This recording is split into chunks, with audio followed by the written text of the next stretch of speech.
Hello மக்களே, Poland நாட்டில் பெருவிட ஆராய்ச்சியாளர் குழு கொண்டு 22 மலைகளை கொண்ட புதைக்குழிகளை கண்டுபிடிச்சிருக்காங்க. செரோக்லோவா மலையில் ஆய்வு செய்யப்பட்டு கண்டுபிடிச்சிருக்காங்க. இந்த மலையில் மேடான அமைப்பில் ஆய்வாளர்கள் நடத்திய ஆய்வில் பல வித்தியாசமான மண்பாண்டங்கள், பழமை வாய்ந்த தாவரங்கள், கலர்பொடிகள், பழமை வாய்ந்த உடைகள், காலணிகள், விலை உயர்ந்த ஆபரணங்கள், கல்வெட்டுக்கள் இந்த புதைக்குழிகள் கண்டுபிடிச்சிருக்காங்க.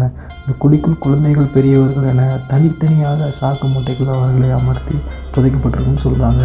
ஆராய்ச்சியாளர்கள் நடத்திய ஆய்வில் இவர்கள் நோய்வாய்ப்பட்டு இறந்தவர்கள் என்று சொல்கிறாங்க. சில உடல்களை அடர்த்தியான துணியால் போடப்பட்டு கயிற்றால் பிணைத்து கட்டப்பட்டிருக்குன்னு சொல்கிறாங்க. வயது வந்தோருக்கான அடக்கம் செங்குத்தாக அமைக்கப்பட்டிருக்குன்னு சொல்கிறாங்க.